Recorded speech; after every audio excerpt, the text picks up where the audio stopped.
Charles Stevens, July 1920. July 1920. Niagara Falls, New York. Charles Stevens is 58 years old. He is a barber from Bristol, England, a careful man by profession. A man whose entire trade is built on precision, steady hands, measured decisions. You do not cut hair for 30 years by being careless. He has studied the falls. He has watched other daredevils go over and survive. Annie Edson Taylor did it in 1901 in a wooden barrel and walked away. Bobby Leach went over in a steel barrel in 1911 and lived. Stevens has followed the logic. He has built his barrel accordingly, oak construction, reinforced with steel hoops. He is not improvising. He is engineering. He makes one additional decision that, on paper, seems like the smartest thing he does. He attaches a 100-pound anvil to the bottom of the barrel as ballast to keep it upright during the fall, to ensure it lands base first and stays oriented. It is the kind of thinking an engineer would be proud of. More weight at the bottom means more stability. It is textbook physics. He has family back in England. He is doing this for the money, for the fame, for the story he will tell when he gets home. The morning is clear. The mist rises off Horseshoe Falls the way it always does, that constant white breath of water, visible from miles away. The roar is so total it stops being a sound and becomes a physical presence. You feel it in your chest before you hear it. Tourists line the railings. The maid of the mist cuts through the basin below. Charles Stevens climbs into his barrel. The lid is sealed. The current takes him. He does not make it to the edge. He goes over. And then the barrel hits the rocks at the base. The anvil, his brilliant, stabilizing, carefully considered anvil, drives straight down on impact with the force of the fall amplified by its own weight. The barrel doesn't crumple or roll. It shatters. Instantly. Completely.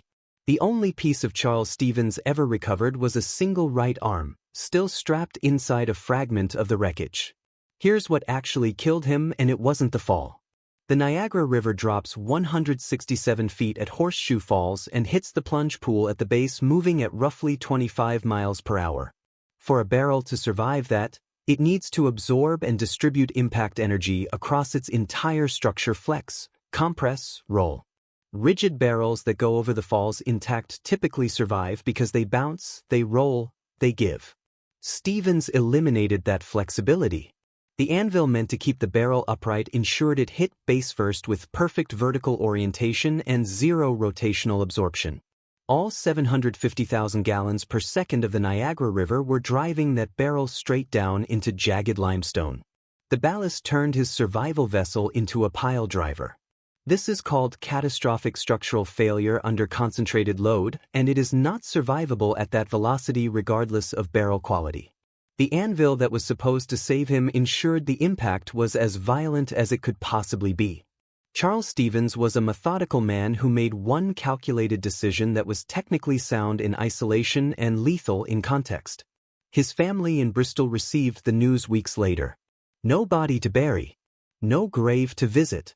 His arm was the only proof he was ever there.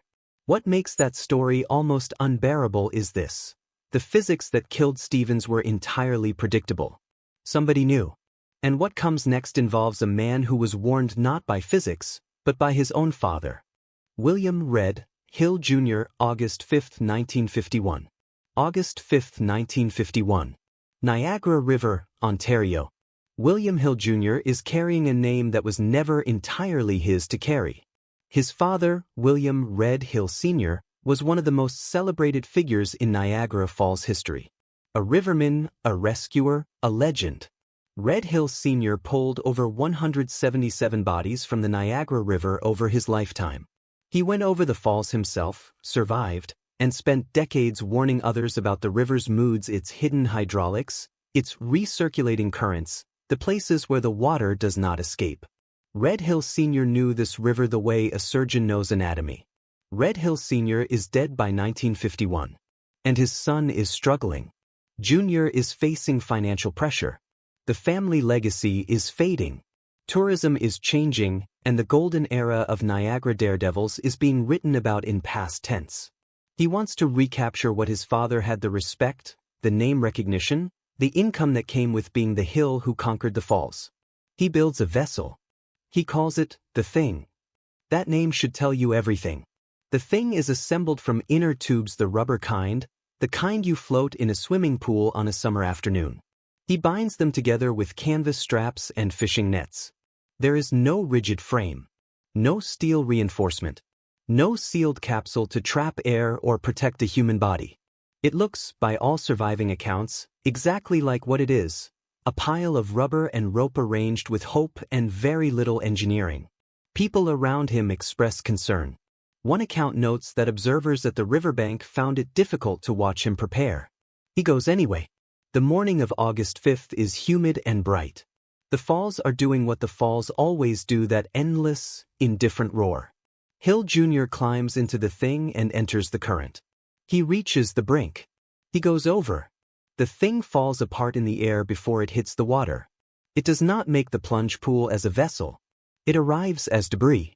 Hill Jr. arrives as a man in freefall with no protection whatsoever. His body was found near the Maid of the Mist boat the following morning, August 6th. Here's what actually killed him, and it isn't complicated. Surviving a barrel run at Niagara requires two things above everything else: a structure that stays sealed under enormous hydrostatic pressure and an internal geometry that keeps the occupant from becoming a projectile inside their own container. The barrel hits the plunge pool and decelerates from roughly 25 miles per hour to near zero in fractions of a second. Without a rigid shell, that deceleration is transferred directly to the human body. But Hill Jr.'s vessel never even reached that stage. The aerodynamic and centrifugal forces of the fall forces that even intact barrels struggle to survive tore the Thing apart midair. He experienced the full impact of horseshoe falls with no barrier between himself and 750,000 gallons per second hitting limestone.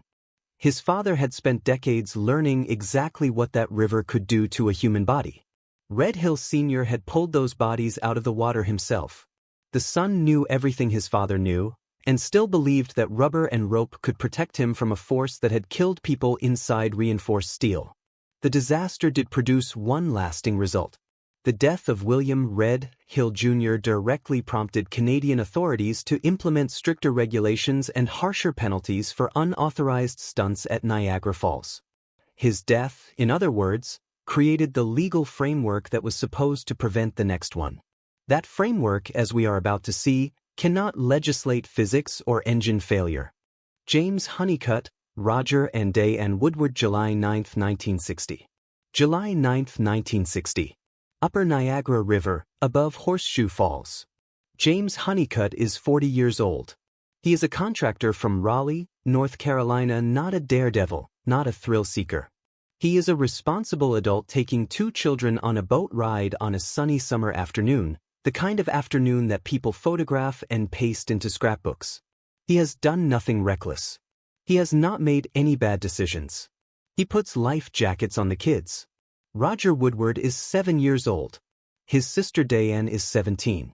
Honeycutt ensures both children have their life jackets secured before they board.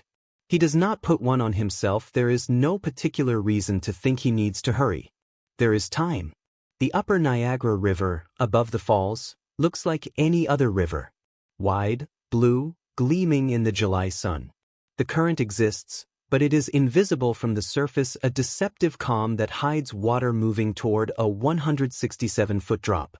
Tourists on the banks of Goat Island are watching. Couples are taking photographs. Children are eating ice cream near the railing at Terrapin Point. The motor shears. A small steel pin inside the outboard motor's propeller assembly, a component so minor it does not have its own page in most repair manuals, breaks.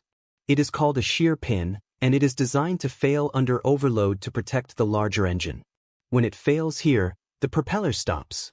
The engine runs but produces no thrust. The boat has no power and no steering. The current takes them immediately.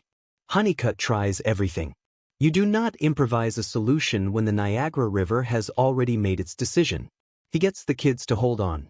He cannot reach them in time to help. The boat capsizes in the rapids. Diane is thrown into the water. She is moving downstream at speed, toward the brink. On the bank at Terrapin Point, two men, John Hayes, a truck driver from New Jersey, and his companion John Quattrocki, see her. They reach over the railing. She is 20 feet from the edge of Horseshoe Falls when they grab her. 20 feet. Less than the length of a school bus. They pull her out. Roger and Honeycutt go over. Roger Woodward, 7 years old, in a life jacket survives. He becomes the first person in recorded history to survive an unprotected plunge over Niagara Falls, suffering only minor cuts. He is pulled from the water below by the crew of the Maid of the Mist. James Honeycutt's body is found 3 days later. Here's what actually killed him, and it is more insidious than it first appears. The shear pin failure was not negligence. The boat was not poorly maintained in any documented sense. Shear pins break. That is, literally, their function. But the mechanical failure exposed a gap in the safety logic of recreational boating on the upper Niagara at that time. The zone above the falls was insufficiently regulated, the current's pull in calm-looking sections was not adequately communicated to tourists, and there was no rapid intervention infrastructure positioned above the brink. Honeycutt also had no life jacket on, not because he was careless, but because the situation moved from normal afternoon to unsurvivable in under 2 minutes. There was no decision point where a reasonable person would have said, "I should put on a life jacket right now." The scenario required him to make a life-saving decision before he had any information that his life was in danger. This is what safety researchers call a compressed decision window, a failure cascade that moves faster than human reaction time. By the time Honeycutt knew he was in danger, he was already past the point where the information was useful. Roger Woodward grew up to become a public speaker. He has shared his story for decades. Diane, pulled from the brink at 20 feet, has described the hands that grabbed her as the only reason she is alive. Those two civilians, Hayes and Quattrocki, had no training, no equipment, and no preparation. They simply reached over a railing. James Honeycutt put the life jackets on the children first. That choice, made in a moment of ordinary parental instinct before any danger existed, is the reason both children lived. He did not survive to know that. The next case involves a man who survived Niagara once and went back. George Stathakis and Sonny Boy, July 1930. July 1930. Horseshoe Falls, Niagara Falls, New York. George Stathakis is 46 years old. He is a Greek immigrant living in Buffalo, New York, a philosopher and self-described mystic who has written manuscripts about the nature of existence, the afterlife, and the metaphysics of human consciousness. He is not naive. He is not reckless. He has studied the falls. He has watched other barrel runs. He has consulted with Red Hill Sr., the legendary riverman himself, who advises against it. Stathakis listens politely and proceeds anyway. His barrel is not the improvised work of someone who underestimated the falls. It is a serious piece of engineering, over 2,000 pounds of oak and steel, one of the heaviest barrels ever constructed for a Niagara attempt. It has been built to withstand the impact. It has been built to float. It carries an 8-hour oxygen supply, which Stathakis has calculated as more than sufficient. He brings his pet turtle, Sonny Boy, who is reportedly over 150 years old. This inexplicably human detail is important. Stathakis is not a monster, not a nihilist, not a man with a death wish. He is someone who brings his elderly turtle with him because the turtle is his companion. He is going over Niagara Falls and he does not want to go alone. July in Niagara Falls is spectacular. The mist catches the afternoon light and turns it iridescent. The sound is constant, but you stop hearing it after a while. It becomes the ambient noise of existence, the white noise of one of the most powerful waterfalls on Earth.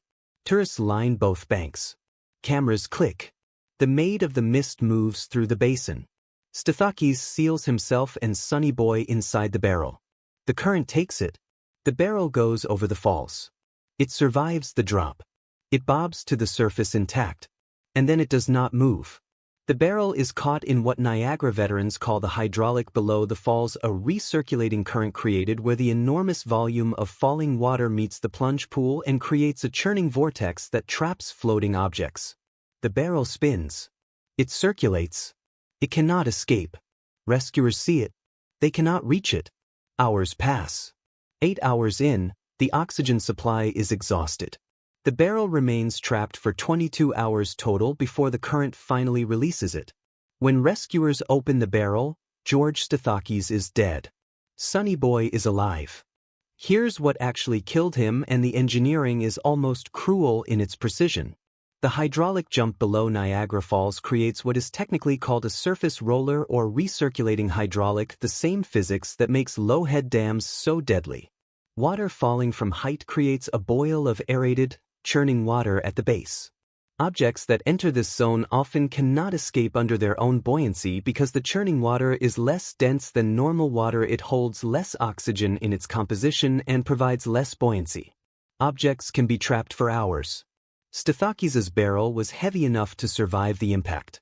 It was not heavy enough nor the right shape to escape the hydraulic. His 8-hour oxygen supply was a perfect calculation for the fall itself.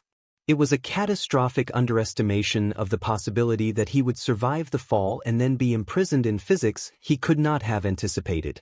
He suffocated in a sealed, intact, fully functional barrel, surrounded by rescuers who could see him and could not reach him, in one of the most heavily visited tourist sites in the United States. His manuscripts, the philosophies about death and the afterlife that he hoped the stunt would bring attention to, were never widely published. Sonny Boy's fate after the incident is unrecorded. Red Hill Sr., who had warned him, helped coordinate the rescue.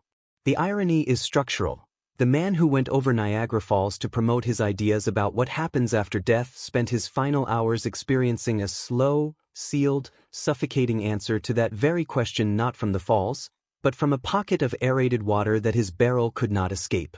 The next case involves a man for whom the falls were not a philosophical statement but a career move, and he didn't even bring a helmet. Jesse Sharp, June 5, 1990. June 5, 1990. Niagara River, Ontario. Jesse Sharp is 28 years old. He is from Knoxville, Tennessee, and he can kayak. This is not hyperbole. Sharp is an experienced whitewater kayak. He has run rivers that would end the careers and lives of casual paddlers. He has developed an intimate understanding of water dynamics, hydraulics, and current behavior through years of legitimate skill building. He is not guessing. He is not cosplaying as an adventurer. He knows what moving water does and how to work with it. He has a plan. The plan: kayak over Niagara Falls, shoot through the rapids below, land a career in movie stunt work. He has reportedly made a dinner reservation for that evening. He has left his car parked near the river. He is not planning to die. He is planning a career-launching performance. His vessel is a custom 12-foot fiberglass kayak, not improvised, not borrowed. Built for this. He is trained for moving water. He understands the physics of paddling through current. He has studied the line he will take. He makes one deliberate choice that, to the people watching, is incomprehensible. He leaves behind his helmet and life jacket. His reasoning, shared with people before the attempt: if he gets trapped in a hydraulic below the falls or pinned against rocks, the safety equipment will make it harder to extract himself. He will need to be mobile. The gear, he believes, creates more risk than it eliminates. This is not stupidity. This is a risk calculation made by someone who has spent years surviving dangerous water. It is the kind of decision that makes sense within a certain expertise framework, and it is fatally wrong. The morning of June 5th is clear. The Niagara River above the falls is deceptively wide and blue. Tourists are at the railings. Someone with a camera is nearby. Sharp enters the water. He paddles hard. He reaches the brink. He goes over. He is never seen again. His kayak is found downstream, badly damaged, approximately 1 hour later. Here's what actually killed him, and the physics of this are worth understanding. At the base of Horseshoe Falls, the plunge pool creates the same hydraulic geometry that killed Stathakis, a recirculating surface roller that traps objects and holds them. But a kayaker is not a sealed barrel. A kayaker without a life jacket, hitting the base of the falls at approximately 25 miles per hour, faces two simultaneous threats: blunt force trauma from impact with the water surface, and the hydraulic below, which will recirculate a human body the same way it recirculates debris. The life jacket that Sharp believed would trap him is, in hydraulic rescue physics, the one thing that might have kept him at the surface. Submerged, an unprotected body in a hydraulic zone is subject to the same recirculating current that operates well below the surface, and it does not release. A body without flotation sinks into the deeper layers of the hydraulic, where the recirculation is strongest. His body was never recovered. The dinner reservation was never honored. His car stayed parked by the river. The stunt work career he was trying to launch, the whole reason for the attempt, the dinner after, the custom kayak, the years of training ended in a hydraulic below a waterfall, face down, without a helmet, because he decided the safety equipment was the greater risk. He was 28. He was genuinely skilled. He was entirely wrong about one thing. The next case involves a man who survived the falls once and built his entire identity around that survival until the falls finished what they started. Kirk Jones, October 2003 and April 2017. October 2003. Then April 2017. Niagara Falls. The first time, Kirk Jones survives. It is October 2003 and Jones, 49 years old, from Canton, Michigan, goes over Horseshoe Falls with no barrel, no kayak, no protection of any kind. Just a man and the water. He surfaces in the plunge pool with minor injuries. He becomes, immediately and officially, the only person in recorded history to survive an unprotected plunge over Niagara Falls without a life jacket or flotation device. The falls authorities do not celebrate this. He is fined. Canada bans him from crossing the border for life. He spends the next 14 years as a man who has done the one thing no one else has done: survived Niagara Falls naked of protection. He tours. He tells the story. He lives inside the identity of the man who beat the falls. By 2017, Jones is 53. He is reportedly struggling financially. The story that defined him needs a sequel. He builds a new plan. A zorbing ball, one of those large, clear, inflatable spheres designed for rolling across fields at amusement parks, will carry him over the falls. The science behind it is not encouraging, but it is at least a sealed vessel of a kind. It represents an attempt at engineering. There is also, because Kirk Jones is Kirk Jones, a pet boa constrictor named Misty that he brings along. April 2017. American side of the falls. He enters the water in the zorbing ball. He reaches the brink. He goes over. The ball is found. It is empty. Jones's body is recovered on June 2, 2017, by the United States Coast Guard. He is found 12 miles downstream. He has been in the water for over 6 weeks. Misty is never found. Here's what actually killed him, and this is where the psychology is as important as the physics. The zorbing ball provides the illusion of engineering without the substance of it. Zorbing balls are designed for low-speed rolling contact with soft surfaces, grass fields, gentle slopes. They are not pressure vessels. They are not impact-rated for a 167-foot drop onto aerated plunge pool water. Under the hydraulic forces at the base of the falls, a zorbing ball behaves roughly like a large balloon. It compresses, it deforms, and it provides almost no structural protection at the velocity of a Niagara plunge. But the deeper failure here is psychological, and it has a name: survivorship bias. Jones survived the falls once, without any protection. That survival was statistical outlier level luck. The trajectory, the water depth at that precise location, the hydraulic conditions on that specific day in October 2003. But to Jones, the survival was not luck. It was evidence of something. Evidence about himself, about his relationship to the falls, about what he could withstand. The first survival made the second attempt feel survivable. Survivorship bias kills more people than bad engineering. It is the cognitive error of attributing survival to skill or durability when the actual cause was circumstance. Jones walked away from Horseshoe Falls in 2003 because of where and how he landed, not because of who he was. He went back in 2017 because he had forgotten that distinction. He was found 12 miles downstream. There was no body to receive in any real sense after 6 weeks in the Niagara River. The next case did not involve a daredevil. It involved a man who went over the falls in service of a career goal that, by any measure, should have been achievable safely except for one detail that he never checked. Robert Overocker, October 1, 1995.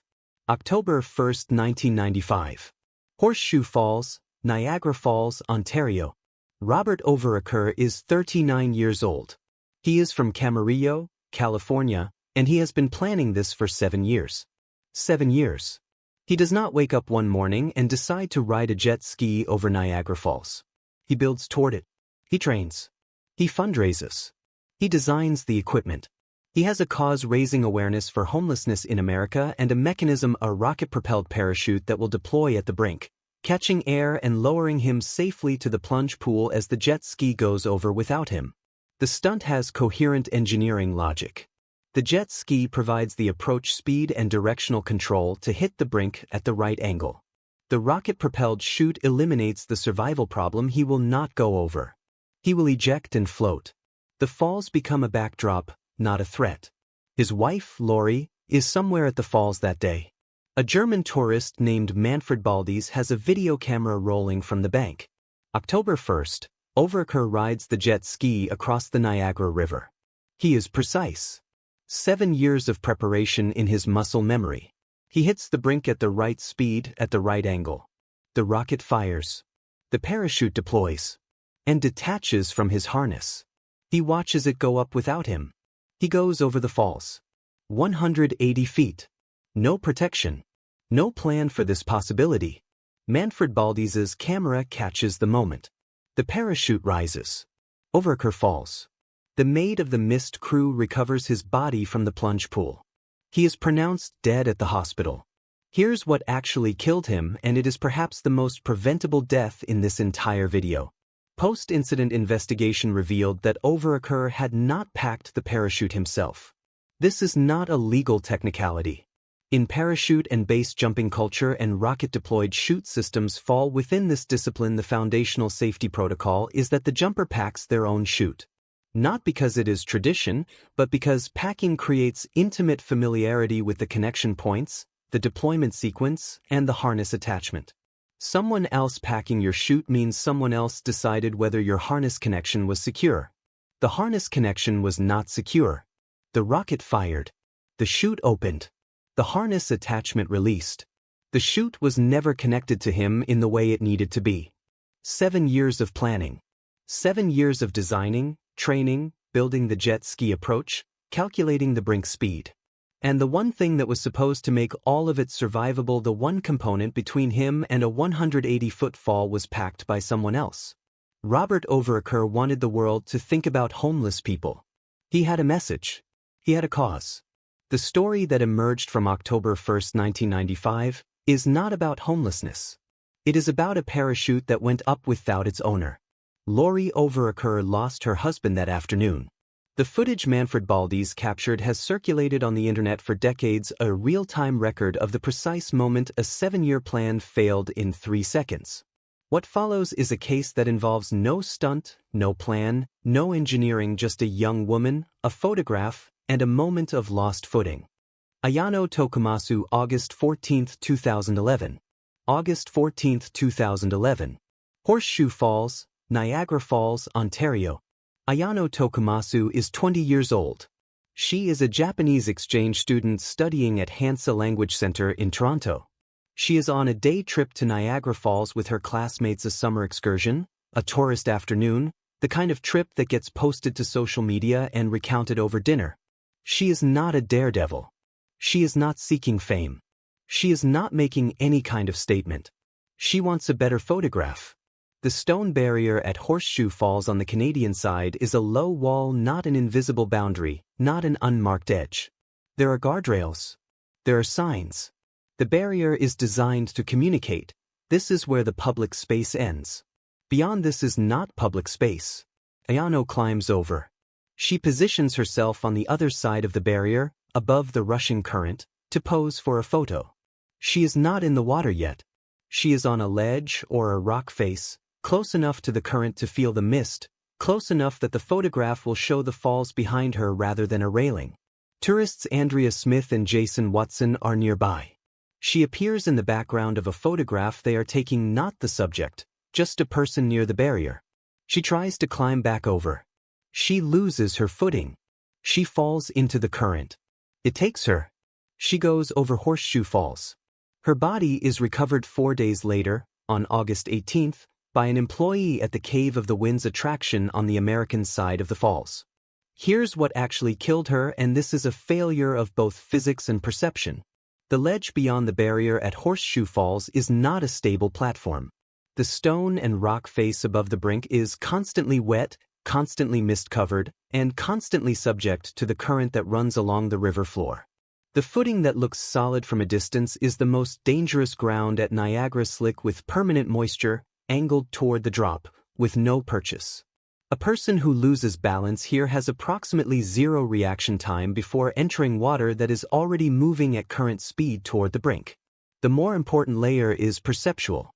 Human beings are poor judges of hydraulic speed in wide water. The Niagara River above the falls does not look like it is moving at a speed that would prevent escape. It looks like a fast river. The current that pulls a person over Horseshoe Falls is moving at roughly 25 miles per hour at the brink, faster than most people can sprint. By the time a person is in that current, escape is mechanically impossible regardless of swimming ability. Ayano Tokumasu climbed a barrier for a photograph. She was 20 years old, studying abroad on a day trip. She appeared in the background of someone else's vacation photo moments before she fell.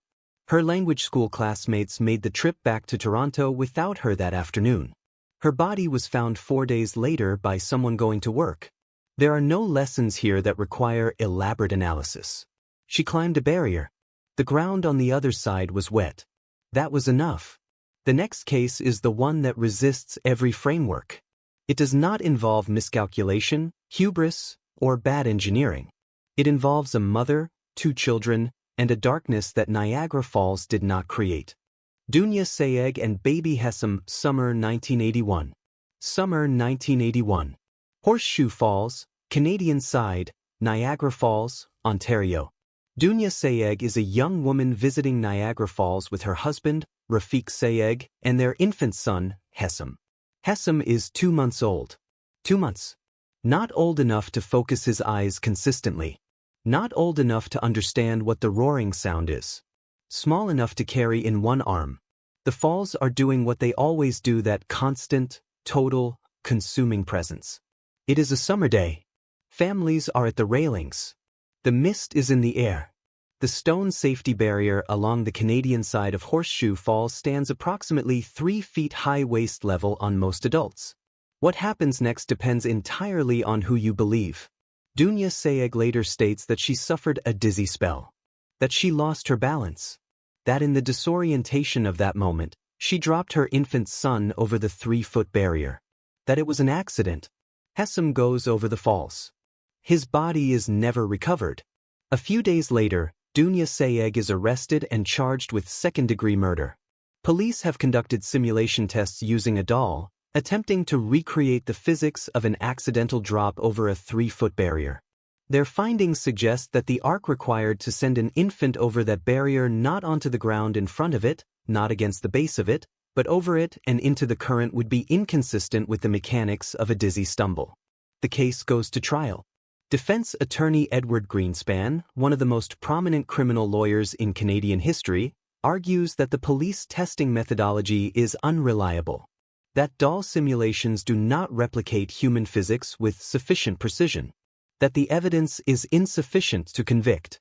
Judge Donald Wallace agrees. The charges are dismissed. There is no conviction. There is no second investigation. There is no body. Hessam Sayegh was 2 months old and he is gone, and the legal system has reached its limit. Here's what the case exposes, and it is not about physics. The Dunya Sayegh case sits in a category of legal and investigative failure that is deeply uncomfortable. Cases where the evidence is genuinely insufficient for conviction, and where the insufficiency itself feels like a form of injustice. The police doll simulation was methodologically weak. Defense experts were correct that it lacked the rigor required for criminal evidentiary standards. Greenspan was right on the law. But Hessam Sayegh went over Horseshoe Falls. He was 2 months old. His body was never found. The investigation produced no resolution, and the resolution the law provided dismissal is the kind that leaves everyone in the case permanently marked by it. The mother who either dropped or threw her infant over Niagara Falls was neither convicted nor definitively exonerated. The law ran out of options. The falls kept the answer. Rafiq Sayegh lost a son. Whether he lost a wife to prison or to the permanent unresolved weight of what happened that day is not in any public record. Hessam was 8 weeks old. He weighed perhaps 10 or 11 pounds. He had been alive for less time than it takes to finish a college semester. Some cases leave marks that law, time, and testimony cannot close. What comes last is the case that the previous 9 entries were, in some sense, a prologue for because this one is recent, it is documented on surveillance footage, and there is no ambiguity about what happened or why. Kayantai means Roman Rossman and Mecca means October 28, 2024. October 28, 2024. Luna Island, Niagara Falls, New York. Approximately 9 p.m. Luna Island is a small strip of land wedged between the American Falls and Bridal Veil Falls, one of the quieter spots at Niagara, accessible from Goat Island by a short bridge, with guardrails along the edge and a view of both falls simultaneously. In daylight it is scenic. At 9 p.m. in late October, it is dark and cold and largely empty. Kayantai means is 33 years old. In her professional life, she is a domestic violence counselor, someone trained to recognize crisis, to sit with people in their worst moments, to connect them to help. Her social media presence is under the name Diamond Scott. She is a mother. She is also, in October 2024, in the grip of a postpartum depression following a breakup with the father of her youngest child. The darkness that postpartum depression creates is not poetic or gradual, it is neurochemical, it is physical, it is a cognitive state in which the future does not appear to exist in any meaningful form. She brings her son, Roman Rossman, who is 9 years old. She brings her infant daughter, Mecca means, who is 5 months old. They walk to Luna Island. Surveillance footage shows what happens next. Kayantai means climbs over the safety guardrail. She is holding both children. She steps over deliberately. The footage does not show confusion or stumbling. It shows intention. They are swept over the falls. Search and rescue units enter the water. The currents at the base of Luna Island between the American Falls and Bridal Veil Falls are among the most complex hydraulics at Niagara. The rescue effort cannot produce bodies. Despite extensive searching, neither Kayantai, Roman, nor Mecca are recovered. They are gone. Here's what this entry requires, and it is not physics. Postpartum depression is a medical condition. It alters cognition, it alters the perception of options, it alters the future into something that looks like it ends rather than continues. Kayantai means was a domestic violence counselor. She had spent her career helping other people recognize crisis in themselves and reach for help. The cruelty of severe postpartum depression is precisely that it does not respond to professional knowledge. You can know, cognitively, every warning sign of crisis, and still be inside a crisis that your training cannot reach. Roman Rossman was 9 years old. He had no agency in what happened on Luna Island. Mecca means was 5 months old. Both of those children are gone because of a medical condition that, with intervention, with support, with treatment, with a moment of different circumstances, is treatable. The surveillance footage exists. It will not be described further. What it shows is documented. What it cannot show is the interior state of a woman carrying 2 children toward a railing at 9 p.m. on a cold October night, at the end of something she could not see past. There are resources for postpartum depression. There are crisis lines. In the United States, the 988 Suicide and Crisis Lifeline operates around the clock. These resources existed in October 2024. Kayantai means' family, Roman's family, and whatever circle of people knew Mecca means are carrying this. The falls took the bodies and left no answer, and no answer is ever going to be enough. An estimated 5,000 people have died at Niagara Falls since records began in the 1850s. Some died chasing fame. Some died protecting children. Some died from a sheer pin the size of your thumb. Some died from a parachute no one checked. Some died from a photograph. And some died from a darkness that had nothing to do with the water. The falls have never cared about the distinction. There are more stories in that water than this video could hold, cases that never made the news, bodies the river never returned, stunts that almost worked, and tragedies that had nothing to do with stunts at all. The next video goes somewhere even darker because what you've seen here are the cases where we have names, dates, and cameras. There are entire categories of Niagara Falls deaths where we have none of those things, and the absence is its own kind of haunting. The falls have been running for 12,000 years. They have seen more than they will ever tell. If this video made you think or look at something familiar differently, subscribe to Final Moment with Brian. We will keep going.